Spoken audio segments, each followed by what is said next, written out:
Good morning, guys. This is Khuong along with Annalise and Jess Furman. We are really excited about June. This month is Pride Month. Lots of history, lots of excitement, and lots of ideas to discuss this morning. I'm going to pass it right on to Jess.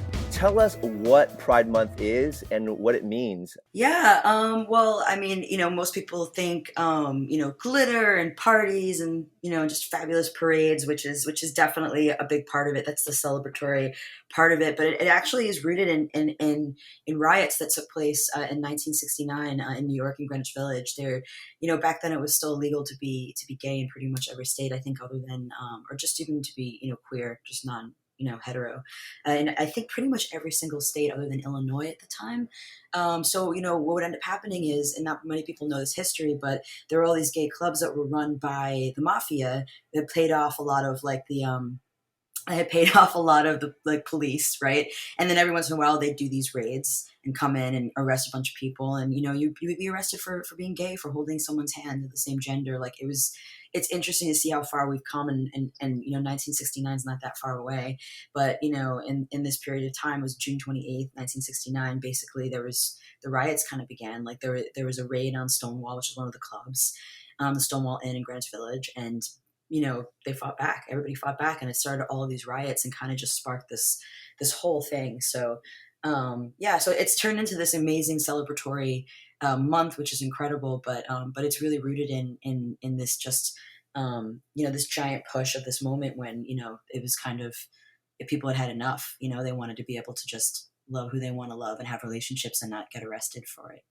Just specifically, what happened that day? How did the riots come about? And you mentioned that the police raided Stonewall, but was that the catalyst, or was there like an actual protest prior to some of that destruction?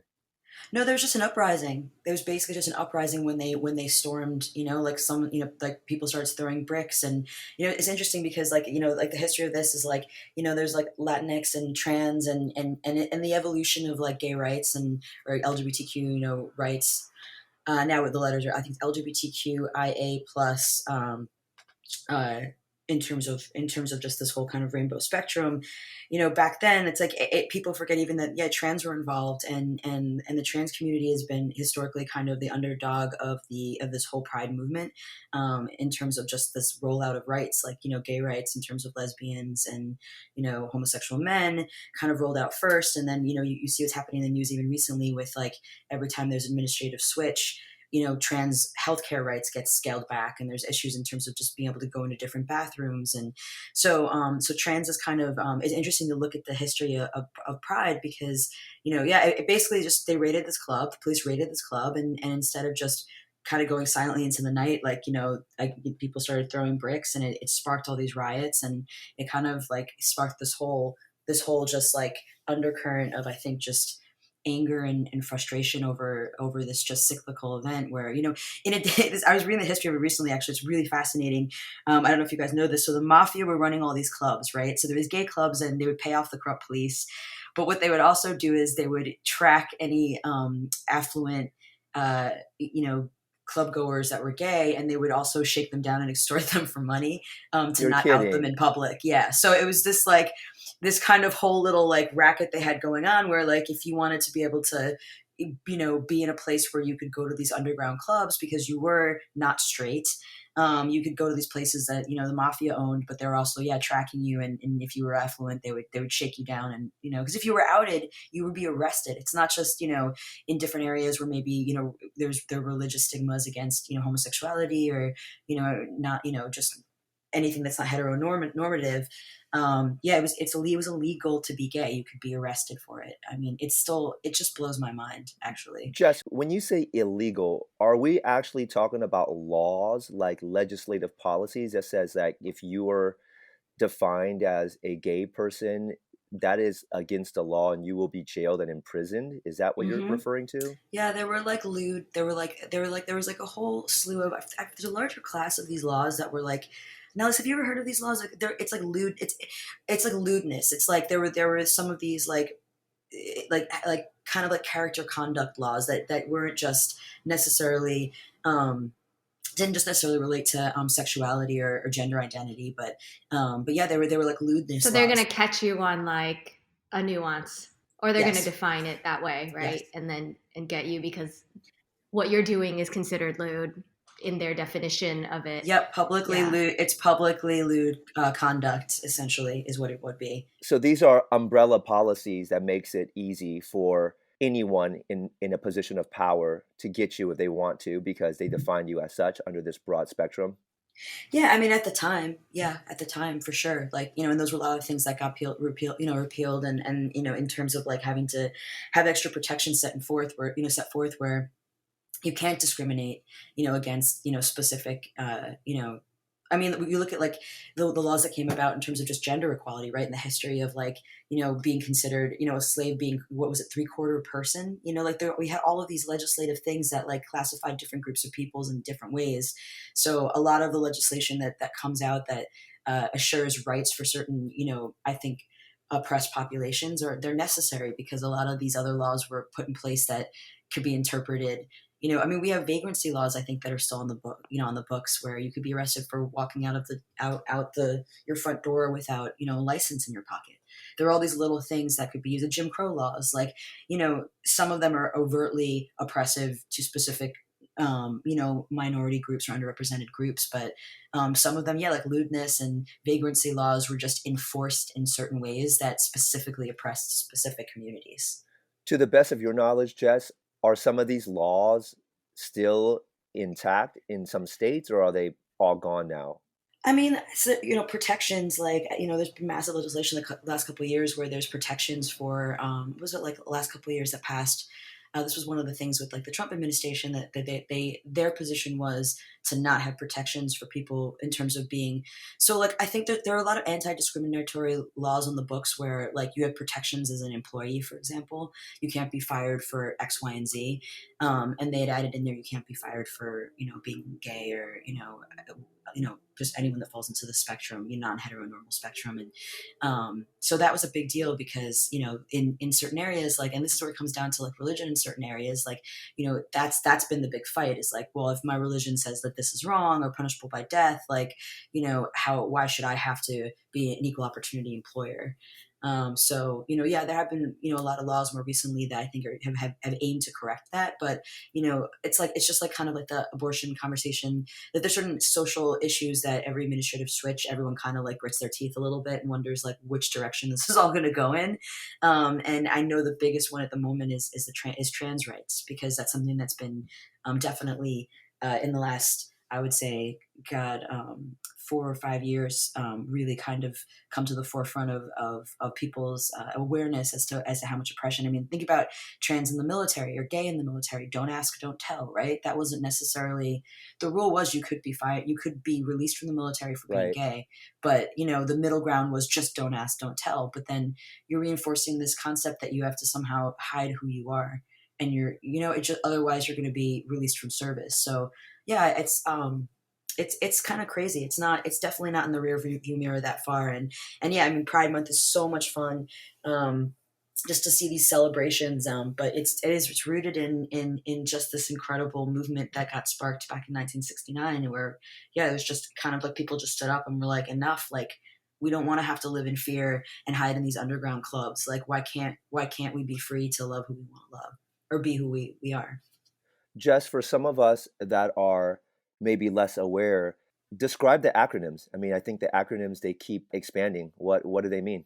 Let's see. Gosh, I don't want to mess this up. Well, LGBTQ. So, I know back when I was in school, it was LGB. There's no T. It was LGB, and it's kind of this alliance between like non heteronormal normative, I guess. And it's interesting because like this is a lot of people get wrong. Is there's your gender identity, which is how you perceive yourself. Like I am a man, I am a woman, I'm non-binary, which means that I don't feel like I specifically fit into any gender. So there's gender identity, and then there's sexual preference, and those things aren't inherently linked. And that's why I think some of the letters kind of confuse people, because some of them refer to like, trans refers to like a gender identity, whereas gay refers to a sexual preference. So the letters do switch back and forth between those two modalities. But yeah, lesbian, gay, bisexual, trans, LGBTQ is queer, which is more of like a gender identity. LGBTQI, which I think is I think I'm it's not, and then intersex. I A, I just think looked is it up. ace, Yeah. intersex, yeah. And then A, I believe, is asexual. So it seems like the letters after LGB, starting from T on, relate more to your sexual preference. Or sorry, they relate more to your identity, your gender identity. But it does, yeah, flip back and forth because asexuality does have to do with it's your sexual preference as opposed to your gender identity. As far as standardizing or grouping, Jess, is the current set of acronyms, is that something um, that is, would that be like PC or politically correct to use at this time? Because I know these things keep changing from time to time. What are your thoughts? Yeah, I mean, I think that people have this, we're tribal, right, by nature. I feel like people have this extreme desire to be able to classify others, right, and to be able to identify themselves within some of these things. So I appreciate the movement towards trying to include kind of like, and I keep coming back to this concept of like non-heteronormal, like, and even that's kind of not really PC to say, because why is it normative? Like, why is hetero norm? So it's a struggle, I think, to try to include everybody um, in a way where they feel seen and represented and respected and just kind of able to be who they are. I mean, I personally would love it if these letters keep expanding to infinity and then we are just who we are. Like, we're just humans on planet Earth. And Totally. it's just, you know, basic. So I think this is a very weird middle ground. I mean, it's a wonderful middle ground to the degree where, it was really about, like, when I was in high school, there was college. I was part of like a LGB group. There wasn't T at the end at that time, and it was like gay and straight alliance with bi, like, the communities themselves coming together, like there's stigma within the gay community, within the lesbian community, within the bisexual community, and like, it's just fascinating to see how, like, even just kind of like oppressed groups, even within themselves, can sometimes, not necessarily be the biggest champions. Like, I don't, the history of the trans community is one that, if you look at kind of, that in reference to, the gay and the straight community, like, there's this gray area there, because again, a lot of people confuse sexual identity, uh, which again is am I man, woman, non-binary, that's your own gender identity with your preference, and they assume that, your gender identity is going to come along with a certain subset of sexual preferences, and they are independent things. Annalise, what is your thought on companies, particularly large corporations, that are utilizing Pride Month for commercialization or optimizing their brands? Well, I think even the way you frame that question, right, in some ways is like the word utilization. I think is interesting because, I mean, obviously, when any company adopts some sort of give back or kind of for good mission, I mean, I think when it's authentic and um, it's genuine and they're really making strides that will make an impact, I think that's awesome. But I mean, I think when you know slap a sticker on your product for this month, it's like not a big deal, right? Like, it's kind of like kind of like eye roll. And I think consumers are smart enough that they can kind of like sniff that out, right? Like, we're not dumb. What are some of the clues or forensics that consumers can look towards to identify a brand as being an authentic brand that supports the oppressed groups versus some of the brands that are just trending this month? There's a really interesting campaign. God, what's her name? Sharon. How was it called? Power Up or Pull Up? It was a Pull Up campaign, and she's really big in the Sharon Cooter. That's who it is.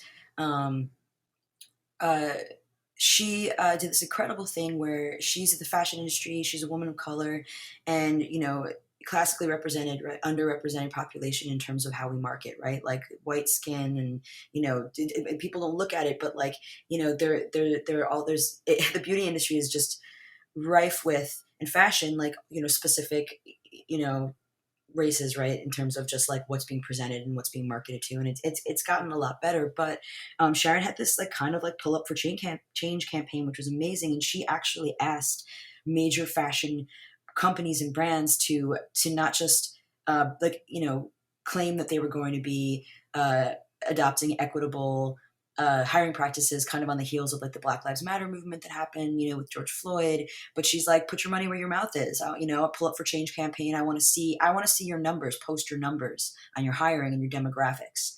And I think Sephora did it, and she actually got a lot of really major fashion, or sorry, beauty brands to like post their demographic data for their own employees. And that's like, I think that's an interesting way to do it, because yeah, it is one thing to say we're going to have more equitable hiring practices, but when is it performative? Like, in terms of slapping on a logo or a rainbow this month, or saying you're supporting Black Lives Matter, or the Asian community in terms of, and the Pacific Islander community in terms of like what's been happening recently. Like, when is it performative?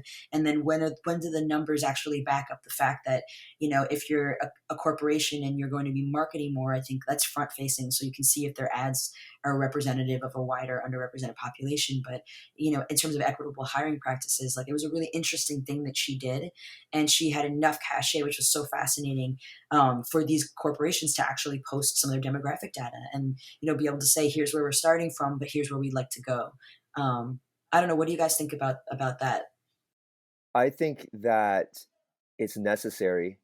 I'm on LinkedIn and I just see like an incredible number of companies putting the rainbow or rainbow colors on their post this month. And I'm like, wait a second, I don't see you guys doing this often. So I don't know. I think the transparency thing is really important. And if you're really going to be down for something, is it just one time out of the year, or is there, some backbone behind it? And speaking of that, I'm just curious if you guys know, like, looking across broad industries, like which industries tend to have more support for Pride. For Pride specifically, I'm into certain foundations that are amazing, that are actual, like, LGBTQIA like organizations. I mean, it is definitely.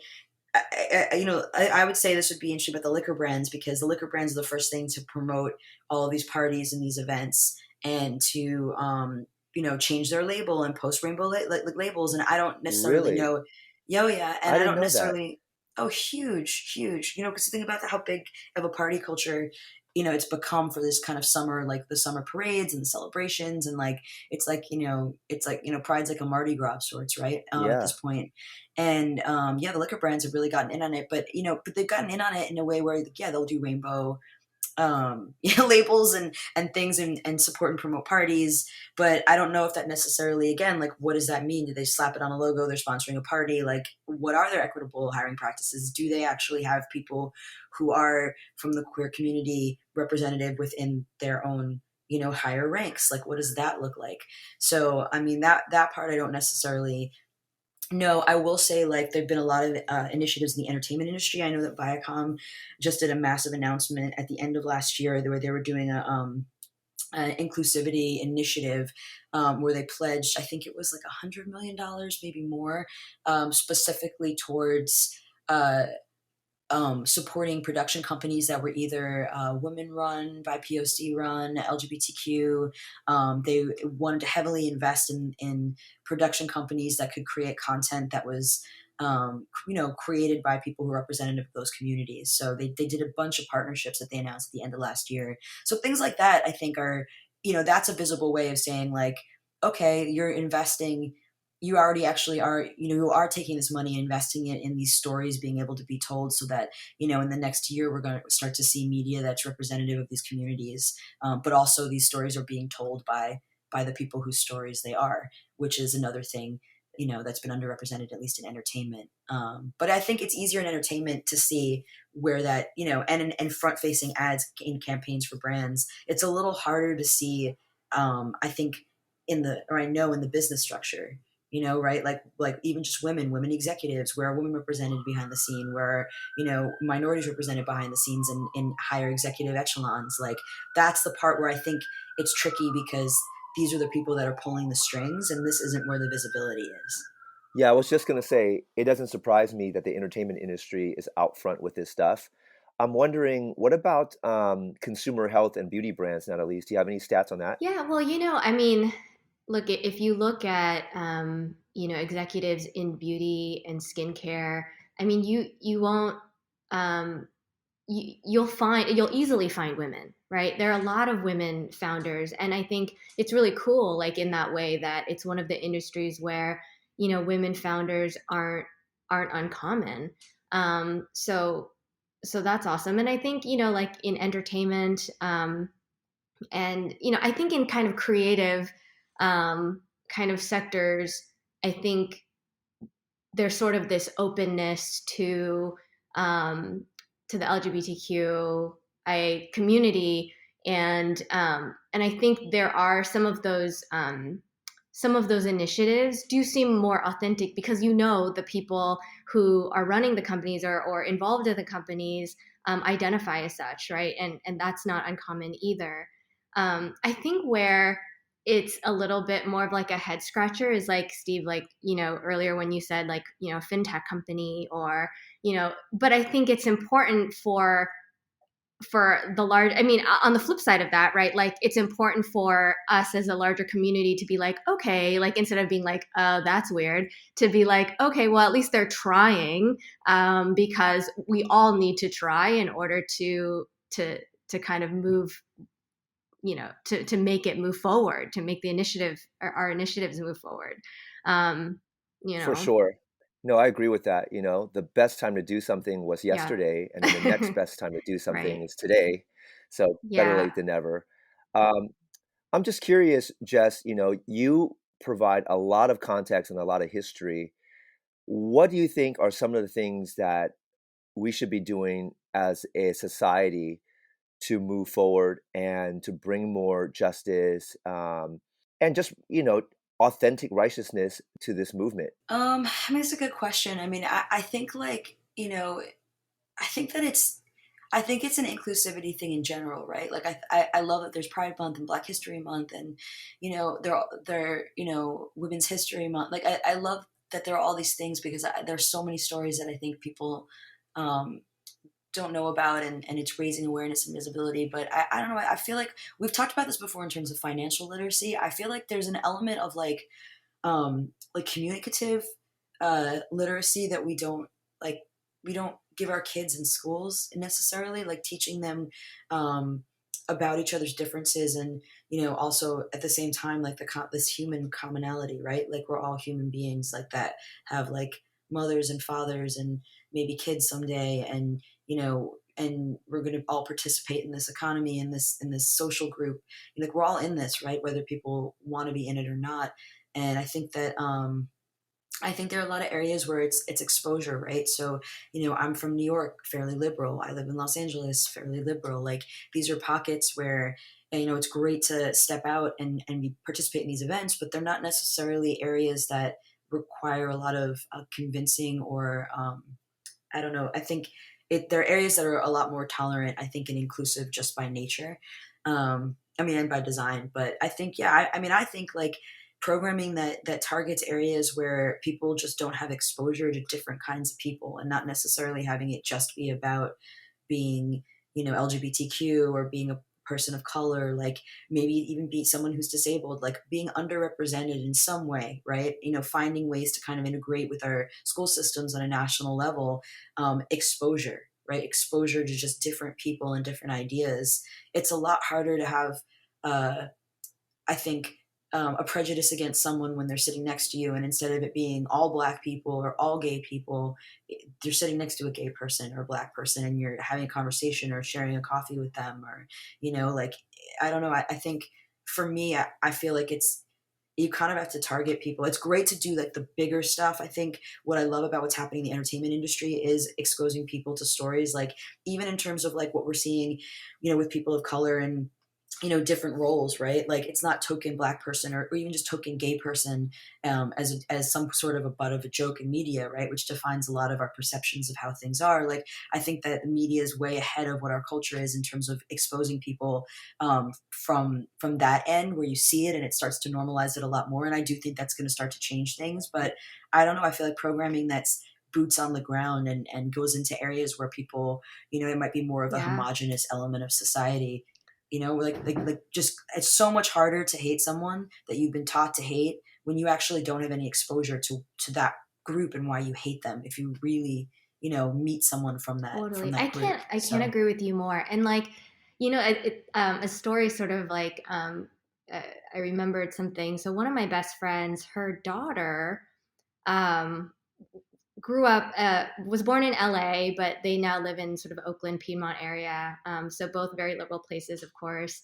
But I think it was in LA when this happened. But she essentially was in a like a preschool or kindergarten class with a little boy who dressed like wore dresses, and that's the only thing he wore. And so like the teacher decided to, make it a point at some point to share with the class on why it's okay, and he identified as a girl, and so they had a whole lesson, and they were 5, and that's like awesome, right? Like, but in my mind, I was like, okay, but these 5-year-olds in these areas are getting this lesson. Like, what are other 5-year-olds like getting, And I think it starts early, and in some ways, I was also thinking like, some religious institutions do such a good job of, I'd say, like marketing, right? Like they share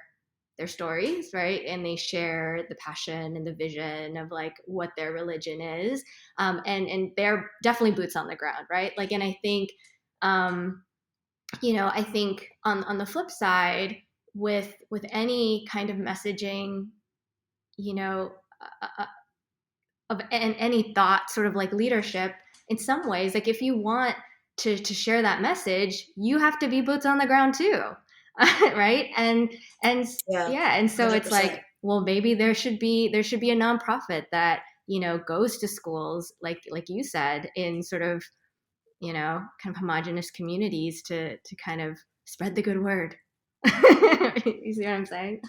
Yeah, and I also think a lot of it, which is scary, is like, I don't know if you guys have seen those stories where it's like it'll be some guy who's in prison for hate crime, and what was this guy's name? I saw this documentary years ago, where he wasn't until he was in prison for killing, I think it was 1 to 2 people of color. Like he had hate. He just grew up thinking, like super racist community, family he was in, and long story short, he was in jail, and it was the first time he read the real Bible. The version of the Bible that he had from his family and his community was was a white supremacist version of it that basically presented, the white race as superior. And so I think these are other elements too, right? Where it's like it is terrifying, like what information we have access to and who's controlling it. And I think that is some of the hard part with like at least extremism. I think in terms of like some of these hate groups is you're educating your kids sometimes, or oftentimes, with just this misinformation. Like what chance do you have if you're a kid and you're being given a version of the Bible that tells you that whites are supreme and domination over earth, and like the fact that the first time he read, like, well, I mean, a real quote unquote Bible, there's so many different versions of it, but he read like the widely accepted version of a Bible, which doesn't talk about dominion over other races. um I mean, I can't imagine what that realization was like. So I think there's part of it with the school system, but it is also, yeah, like how do you start to poke open some of these more closed communities that like tend to kind of be the catalyst for I would say most of the violence. If you think about it, it is usually a minority of extremists that perpetuate the violence that affects a majority of people. Like, how do you crack those little things open? Jess, are you familiar with any organizations that folks can reach out to get education and learn more about how we can support the movement, and also perhaps other organizations where we can get just a little bit more information on the facts, right? Like you mentioned that there's definitely a lot of misinformation out there, but I'm just wondering if there are any groups that you support or you're aware of that provides really strong information that's honest and truthful. Yeah, I mean, that's a good question. I mean, the LGBT Foundation is one of the largest in the country actually, and they're very well funded. I mean, if we're sticking, if we're keeping them with for Pride Month specifically, I would say that they're phenomenal. They got a grant, God, I think maybe 5 or 6 years ago to help with what's been happening with the foster care system. I'm not sure if you guys are aware of this, but most of the runaways that end up in the housing that they have at the LGBT center are trans youth, and it makes sense if you think about it. In the foster care system, you have kids all across America that are being placed based on where there is room for them, and not necessarily put into homes where them being trans, like it's just a high risk environment, right? Like it's a high risk environment in areas where people don't unnecessarily understand, trans. So there's a massive population of these runaways that are trans kids from the foster care system. So they had an endowment from the government, or grant from the government, where they were doing this kind of overhaul, like this research and study of overhaul, like how do we solve this problem, or at least make this better in terms of the foster care system nationally, right? So I would say, yeah, the LGBT Foundation. They also do a lot of amazing work with, in addition with youth, they do a ton with seniors, and this is another population that a lot of people don't think about. We talk about 1969. Remember a lot of the baby boomers and north of that age, for coming out for being gay back then, were ostracized or cut off from their families. There's a lot more acceptance that's going around now, but this wasn't a time, if you came out back then, where there's the whole AIDS epidemic in the 80s, and like a lot of just stigma around certain populations. And so there's an aging population of the LGBTQ community that doesn't have any family. They've been disowned by their family, and they've done amazing stuff here in different areas with senior centers, for this aging population that, yeah, doesn't have a family to rely on, because they were cut off by their family for coming out as anything other than being heterosexual. Yeah, LA LGBT Foundation is great. I have a nonprofit called Motion Creative that we launched. We got a little bit stalled with programming because of the pandemic, but our whole mission is to raise awareness using the art for underserved populations. So we did a lot of stuff for the LGBT community. We hosted a thing called Out Sessions in the creative community. We were doing something for Asian American representation in the entertainment industry. We have some more programming in the next year, but it's called Motion Creative. So that's another thing that where we're trying to just give exposure to stories, and also just allow people within those communities to kind of just see each other as well and help each other out, and just create a safe space where they can be successful, and celebrate like their accomplishments within this community, or within entertainment and the arts at least. So yeah, that's what I would say is a good place to start. But there are a lot of wonderful organizations that can be found.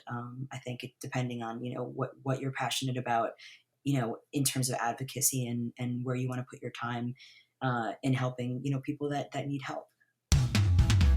All that I can say is that I am so proud of you guys. Thank you. I'm really grateful for both of you sharing your knowledge and blessing me with so much education this morning. And I'm sure our audience members are going to feel the same way. So thank you very much from the bottom of my heart. And I say this all the time. I could not have asked for two better co-hosts for our podcast. You guys are amazing. With that being said, I want to wrap up episode 7 of The Unlikely Journey. We're going to sign out this morning with Natalice and Jess. This is Stephen Khuong. We'll see you guys next time on episode 8. As always, peace.